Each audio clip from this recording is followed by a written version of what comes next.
আসসালামু আলাইকুম ওয়া রাহমাতুল্লাহি ওয়া বারাকাতুহু। ইন্নাল হামদালিল্লাহি জামিয়ান ওয়া সালাতু ওয়াসসালামু আলা সাইয়্যিদিল মুরসালিন ওয়া আলা আলিহি ওয়া সাহবিহি আজমাইন।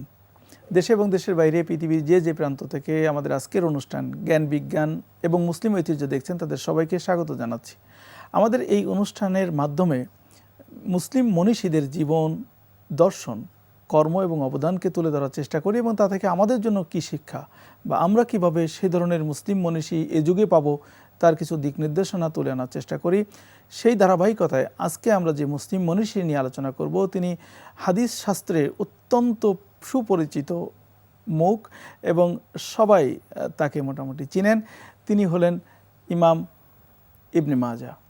আমরা ইমাম ইবনে মাজাহ রাহিমাহুল্লাহ এর জীবনী নিয়ে আলোচনা করব এবং এই সব আলোচনা করার জন্য আমরা স্টুডিওতে আমন্ত্রণ জানিয়েছি বিশিষ্ট শিক্ষাবিদ, গবেষক, লেখক ডক্টর মুফতি মোহাম্মদ জাকারিয়া। আসসালামু আলাইকুম ওয়া রাহমাতুল্লাহ। ওয়ালাইকুম আসসালাম ওয়া রাহমাতুল্লাহি ওয়া বারাকাতুহু। আপনাকে আমাদের স্টুডিওতে স্বাগত জানাচ্ছি। ধন্যবাদ। সুপ্রিয় দর্শক শ্রোতা, আজকে আমরা আলোচনা করব ইমাম ইবনে মাজাহর জীবনী, তার কর্ম এবং তার অবদান নিয়ে। আমরা তার আলোচনা শোনার আগেই তার জীবনীর উপরে ছোট্ট একটি তথ্যচিত্র দেখে আসি। মধ্যযুগের হাদিস বিশারদ আবু আবদুল্লাহ মুহাম্মদ ইবনে ইয়াজিদ ইবনে মাজাহ আল রাবি আল কাজউইনি পরিচিত ছিলেন ইবনে মাজাহ নামে। তিনি হাদিস বিষয়ক 6টি প্রধান গ্রন্থের একটি সুনান এ ইবনে মাজাহ এর সংকলক। তিনি 824 খ্রিস্টাব্দে ইরাকের প্রসিদ্ধ শহর কাজভিনে জন্মগ্রহণ করেন। এ শহরের প্রথম প্রশাসক ছিলেন বিশিষ্ট সাহাবী বারা ইবনু আজেব। ইমাম ইবনে মাজাহ নিজ দেশে প্রাথমিক শিক্ষা সমাপন করেন। এরপর তিনি কুরআনুল কারীম হিফজ সম্পন্ন করেন। তিনি উচ্চশিক্ষা অর্জন এবং হাদিস সংগ্রহের জন্য মক্কা, খোরাসান, বসরা, কুফা, বাগদাদ, সিরিয়া, মিশর, হেজাজ প্রভৃতি দেশ ও জনপদে ভ্রমণ করেন এবং বহু মনীষীর কাছ থেকে হাদিস সংগ্রহ করেন। হাদিস সংগ্রহের জন্য দেশ ভ্রমণের পর তিনি 15 বছরের অধিক সময় ইলম চর্চায় নিমগ্ন থাকেন। বহু মুহাদ্দিসের কাছ থেকে হাদিস শিক্ষা ও সংগ্রহ করলেও ইমাম ইবনে মাজাহ তাঁর প্রিয়তম শিক্ষক আবু বকর ইবনু আবু শায়বার কাছ থেকে বেশি উপকৃত হয়েছেন। তার প্রধান রচনা হল সুনানে ইবনে মাজাহ। এখানে 1500 অধ্যায়ে 4000 হাদিস রয়েছে। গ্রন্থটি 32 খণ্ডে বিভক্ত। তাঁর এই গ্রন্থ হাদিস শাস্ত্রের পণ্ডিত ও বিশেষজ্ঞদের জন্য অতি প্রয়োজনীয়। এছাড়াও তিনি আল কোরআনের তাফসির গ্রন্থ কিতাব আত তাফসির রচনা করেছেন। হাদিস বর্ণনাকারীদের তালিকা গ্রন্থ কিতাব আত তারিক তাঁর রচিত আরেকটি উল্লেখযোগ্য গ্রন্থ। ইবনে মাজাহ 64 বছর বয়সে 886 সালে মৃত্যুবরণ করেন। আমরা ইমাম ইবনে মাজাহ রাহিমাহুল্লাহ তার অবদানকে কোনোভাবেই অস্বীকার করতে পারি না, বিশেষ করে যারা হাদিস চর্চা করেন বা হাদিসের জ্ঞান অধ্যয়ন করেন। তার জীবনী আমরা দেখলাম। একজন ইবনে মাজাহ হয়ে ওঠার পিছনের গল্পটাকে আপনি কিভাবে দেখবেন? জি আলহামদুলিল্লাহ, ওয়াসসালাতু ওয়াসসালামু আলা রাসূল। মুহাম্মদ ইবনে ইয়াজিদ আল কাজবিনি, ইরাকের যে কাজবিন যে শহর, সেখানে তার জন্ম। তো ইমাম ইবনে মাজাহ রাহিমাহুল্লাহ তাআলা তার বেড়ে ওঠা এবং ইমাম ইবনে মাজাহ হয়ে ওঠা, তিনি তাকে হাফিজুল হাদিস বলা হয়। আচ্ছা, হাফিজুল হাদিস বলা হয় কাদেরকে? হাদিস যাদের একেবারে সনদ এবং মতন সহকারে, মানে শুধুমাত্র হাদিস না, অর্থাৎ এই হাদিসের ধারা বর্ণনা, অর্থাৎ যাদের থেকে যাদের কাছে এসে আমরা রাবি বলি আর কি, বর্ণনাকারী, তাদের সব সহকারে যে হাদিসগুলো মুখস্থ থাকে তাকে হাফিজুল হাদিস বলা হয়। আগেকার যে সমস্ত মুহাদ্দিসরা ছিলেন তাদের প্রায় সকলেই হাফিজুল কোরআন ছিলেন। কারো ব্যাপারে সেই তথ্যগুলো প্রকাশিত আছে, কারো ব্যাপারে সেই তথ্যগুলো প্রকাশিত নেই। তবে অনেকেই দাবি করেছেন যে ইমাম ইবনে মাজাহ তিনিও হাফিজ কোরআন ছিলেন। অর্থাৎ আগেকার যত মুহাদ্দিস এবং তাফসির বিশারদরা ছিলেন, প্রত্যেকেই তাদের প্রাথমিক শিক্ষাটাই শুরু হতো আসলে কোরআনে কারীম দিয়ে। খেলাফতের যুগ পরবর্তী সময়ের যে সমস্ত শাসকগণ ছিলেন, সেই শাসকগণও ছিলেন ইসলাম প্রিয় এবং ইসলামের প্রচার প্রসারে তারা আত্মনিবেদিত। যে কারণে এমন কোনো প্রতিভার অধিকারী তাদেরকে পেলে তারা সেটাকে পৃষ্ঠপোষকতা করে ইসলামের অগ্রযাত্রাকে সামনের দিকে নিয়ে যাওয়ার চেষ্টা করতেন। ইমাম ইবনে মাজাহ বিভিন্ন দেশে বিভিন্ন মুহাদ্দিসদের কাছে গিয়েছেন এবং আমরা যেটা পেয়েছি সেটা হলো ওই সময় হাদিস সংগ্রহের জন্য বিখ্যাত কিছু জায়গা ছিল। যেমন বিখ্যাত জায়গাগুলোর মধ্যে যেমন খোরাসান ছিল একটি জায়গা, মিশর ছিল তখন শিক্ষার প্রাণকেন্দ্র। আরেকটা হলো বুখারা এবং সামরকান্দ, যেটা এখন রাশিয়ার অন্তর্ভুক্ত যে সমস্ত নগরীগুলো আছে, সেই সমস্ত নগরীগুলো ছিল হাদিস সংগ্রহ এবং হাদিস শিক্ষার প্রাণকেন্দ্র। তো ইমাম ইবনে মাজা রাহিমাহুল্লাহ তাআলা এইরকম খোরাসান সহ মিশর সহ বিভিন্ন দেশের বাহিরে, অর্থাৎ হাদিসের কেন্দ্রবিন্দু যে জায়গাগুলো আছে সবগুলোতেই তার বিচরণ ছিল। কোনো ওস্তাদের কাছ থেকে হাদিস শিখার পরে তিনি যখন শুনেছেন যে অমুক শহরে এমন একজন ওস্তাদ আছেন যার কাছে অন্ততপক্ষে 200 হাদিস আছে বা 5টা হাদিস আছে, এটা সংগ্রহ করা যায়, ইমাম ইবনে মাজা সেখানে চলে গেছেন, তার কাছ থেকে সেই হাদিসগুলো শিখেছেন, জেনেছেন। মুহাদ্দিসরা যে ওস্তাদের কাছ থেকে একটা হাদিস তার কাছ থেকে শিখেছেন, তার ওস্তাদদের যেই সিলসিলা বা যে ওস্তাদদের নামের যে ধারাবাহিকতা সেখানে সেই ওস্তাদের নামটাকে সসম্মানে সেখানে জায়গা করে দিয়েছেন। একজন মুহাদ্দিস ওনারা যেই কাজটা করতেন, শিক্ষা গ্রহণ করার ক্ষেত্রে চিন্তা করতেন যে আমি যার কাছে যাচ্ছি তার কাছ থেকে যেন আমি কোনো ভুল ইনফরমেশন যেন না পাই।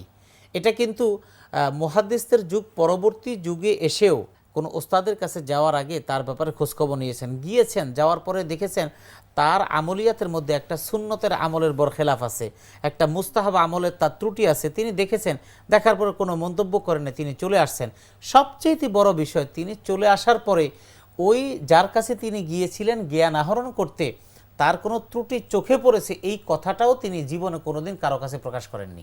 তো মুহাদ্দিসদের মধ্যে এটা ছিল যে যার কাছ থেকে জ্ঞান আহরণ করেছেন তাকে শ্রদ্ধার সাথে করেছেন এবং এই জ্ঞানটা অর্জন করে আল্লাহর উপর সুপর্দ করে দিয়েছেন যে আমি যেটা অর্জন করলাম, আমি যে হাদিসটি সংগ্রহ করলাম, শুনলাম, এই হাদিসের কোথাও কোনো, যে কারণে মুহাদ্দিসদের বিভিন্ন মুহাদ্দিসদের জীবনে দেখা যায়, ইমাম বুখারীর জীবনী তো দেখা যায়, অন্যান্য মুহাদ্দিসদের, যে একটা হাদিস লেখার আগে তিনি 2 রাকাত নামাজ পড়তেন, নামাজ পড়ার পরে তারপরে দোয়া করতেন, ইস্তেখারা করতেন, তারপর ওই হাদিসটি তিনি এটা নোট করা শুরু করতেন।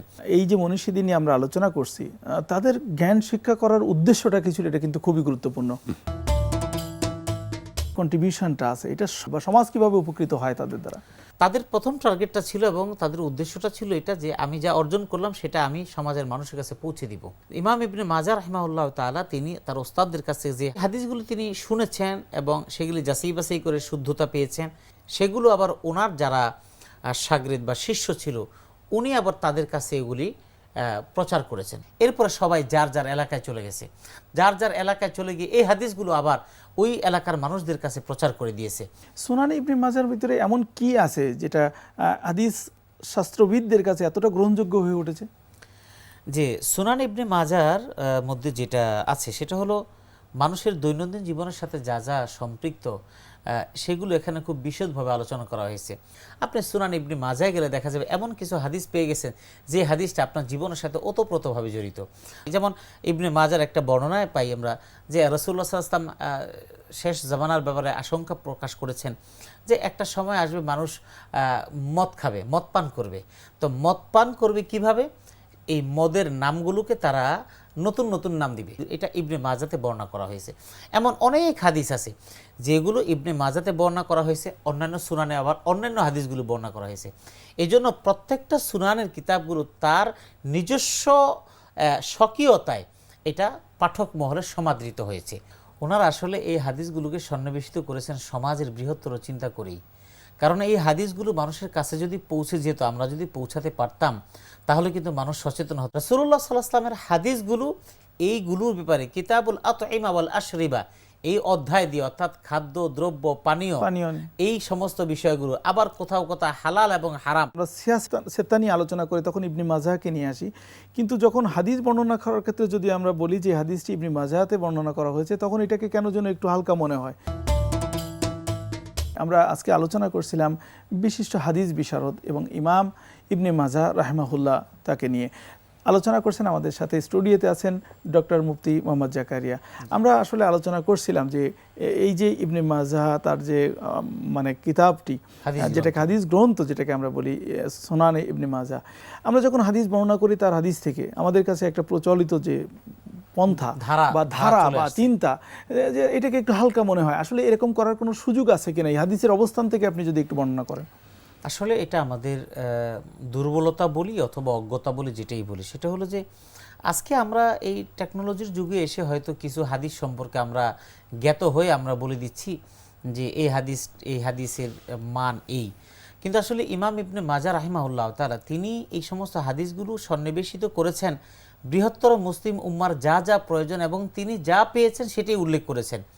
এবং এই জন্য 1500 অধ্যায় ভাগ করেছে এটাতে, মানে জীবনের ক্ষেত্রে 1500 অধ্যায় কিন্তু আমরা খুঁজে পাবো না, বিশাল ব্যাপার। অর্থাৎ এখানে একটা বিষয় কিন্তু আমরা দর্শক শ্রোতাদের জানা উচিত বলে আমি মনে করি, যে আমরা অনেক সময় সুনান গ্রন্থ বা ফিকহি মাসালা কেন্দ্রিক বা দৈনন্দিন জীবনের যেগুলো প্রয়োজন বলে মনে করি যে বোধহয় নামাজ রোজা ইবাদত কেন্দ্রিক, আসলে ব্যাপারটা কিন্তু তা না। এখানে ইবাদত, মুআমালাত, ইকতিসাদ, তারপরে সবগুলো সিয়াসা সবগুলো কিন্তু এখানে চলে আসে। অর্থাৎ একটা মানুষের জীবন পরিচালিত হওয়ার জন্য যত সিচুয়েশনের মুখোমুখি হয় সবগুলো কিন্তু এই হাদিস গ্রন্থগুলোতে এবং এই ইবনে মাজাতে আসলে জীবনের প্রয়োজনীয় যা যা প্রয়োজন সব বিষয় এখানে কিন্তু তুলে ধরা হয়েছে।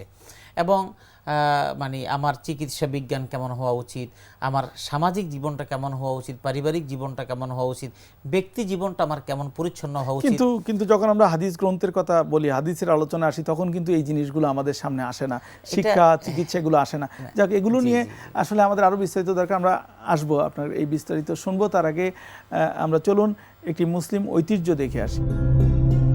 মসজিদুল আকসা বা বাইতুল মুকাদ্দাস নামে পরিচিত আল আকসা জেরুজালেমের পুরনো শহরে অবস্থিত ইসলামের তৃতীয় পবিত্রতম মসজিদ। এটির সাথে একই প্রাঙ্গণে কুব্বাত আস সাখরা, কুব্বাত আস সিলসিলা ও কুব্বাত আন নবী নামক স্থাপনাগুলো অবস্থিত। স্থাপনাগুলো সহ পুরো স্থানটিকে হারাম আল শরীফ বলা হয়। হজরত মুহাম্মদ সাল্লাল্লাহু আলাইহি ওয়াসাল্লাম মিরাজের রাতে মসজিদুল হারাম থেকে আল আকসা মসজিদে এসেছিলেন এবং এখান থেকে তিনি ঊর্ধ্বাকাশের দিকে যাত্রা করেন। কাবা শরীফের আগে এটি মুসলমানদের কিবলা ছিল। খলিফা উমর বর্তমান মসজিদের স্থানে একটি মসজিদ নির্মাণ করেছিলেন। পরবর্তীকালে উমাইয়া খলিফা আব্দুল মালিকের যুগে মসজিদটি পুনর্নির্মিত ও সম্প্রসারিত হয়। 1033 খ্রিস্টাব্দে ভূমিকম্পে মসজিদটি ক্ষতিগ্রস্ত হলে ফাতেমীয় খলিফা আলী আজ জাহির পুনরায় মসজিদটি নির্মাণ করেন। বিভিন্ন শাসকের সময় মসজিদের সংস্কার করা হয়। এর মধ্যে রয়েছে গম্বুজ, আঙিনা, মিম্বার, মিহরাব, অভ্যন্তরীণ কাঠামো। 1099 খ্রিস্টাব্দে ক্রুসেডাররা জেরুজালেম দখল করার পর তারা মসজিদটিকে প্রাসাদ, কুব্বাত আস সাখরাকে গির্জা হিসেবে ব্যবহার করত। সুলতান সালাহ উদ্দিন জেরুজালেম জয় করার পর মসজিদ হিসেবে এর ব্যবহার আবার শুরু হয়। মসজিদুল আকসা অর্থ দূরবর্তী মসজিদ। ইসলামের নবী ইব্রাহিম আলাইহি ওয়াসাল্লাম জেরুজালেমে প্রার্থনার স্থান প্রতিষ্ঠা করেছিলেন, যা পরবর্তীতে বাইতুল মুকাদ্দাস নামে পরিচিত হয়। মসজিদে হারামের তুলনায় দূর হওয়ায় তিনি একে মসজিদুল আকসা বলেও উল্লেখ করতেন। হজরত ইয়াকুব আলাইহি ওয়াসাল্লাম ও হজরত সুলাইমান আলাইহি ওয়াসাল্লামের সময় এর আকার বড় ও স্থাপত্য সৌন্দর্য বিকশিত করা হয়। ইসলামে আল আকসা মসজিদ খুবই গুরুত্বপূর্ণ। মুসলমানরা বিশ্বাস করেন মসজিদুল হারামের পর এটি পৃথিবীতে মুসলমানদের তৃতীয় গুরুত্বপূর্ণ মসজিদ। কোরআনে মিরাজের ঘটনা উল্লেখ করার সময় এই স্থানের নাম নেওয়া হয়েছে। বর্তমানে ইসরায়েলের মুসলিম বাসিন্দা এবং পূর্ব জেরুজালেমে বসবাসরত ফিলিস্তিনিরা সাধারণত হারাম আল শরীফে প্রবেশ করতে পারেন এবং মসজিদুল আকসায় নামাজ আদায় করতে পারেন। আমরা এমন একটি ঐতিহ্য দেখলাম যেটা মুসলিম ঐতিহ্য, শুধু মুসলিম না, সকল আসমানি কিতাবের যারা অধিকারী বা যে সম্প্রদায় তাদের সবার কাছে ঐতিহ্য। এই ঐতিহ্য থেকে আমাদের মুসলিমদের জন্য কি ধরনের শিক্ষা থাকতে পারে? আসলে মসজিদে আকসা আসলে এটা সবারই ঐতিহ্য। এটা ইহুদি ধর্মাবলম্বী যারা তারাও মনে করে এটা তাদের ধর্মীয় ঐতিহ্য, খ্রিস্ট ধর্মের তারা দাবি করে এটা তাদের ঐতিহ্য। আসলে এটা আল্লাহ প্রদত্ত একটি মর্যাদা আল্লাহ দিয়ে দিয়েছেন। তো আসলে এটার সাথে তো অনেক কিছুই জড়িত, মানে মসজিদ আকসার সাথে ইতিহাসের মানে ইসলামের ইতিহাসের অনেক বিশাল সম্পৃক্ততা রয়েছে। এবং সর্বশেষ দুটো বিষয় বোধহয় সবচেয়ে বেশি গুরুত্বপূর্ণ। একটি হলো আমাদের যে কেবলার দিকে আমরা এখন নামাজ পড়ি, এই কেবলাকে পরিবর্তন করে মসজিদুল আকসার দিকে কিন্তু ফেরানো হয়েছিল। আরেকটা বিষয় হলো রাসূল সাল্লাল্লাহু আলাইহি ওয়াসাল্লাম মেরাজের রজনীতে এই মসজিদুল আকসা এবং এখান থেকে ঊর্ধ্বগমন করেছিলেন। আমি জানি না যে আমাদের মুসলিম সায়েন্টিস্টরা এটা গবেষণা করেছেন কিনা যে উর্দু জগতে যাওয়ার জন্য মক্কাকে ব্যবহার না করে কেন মসজিদুল আকসাকে ব্যবহার করা হলো। নিশ্চয়ই কোনো কারণ আছে যেটা আমরা হয়তো জানি না, কিন্তু থাকতে পারে। তা নাহলে কেন এখান থেকে নিলেন?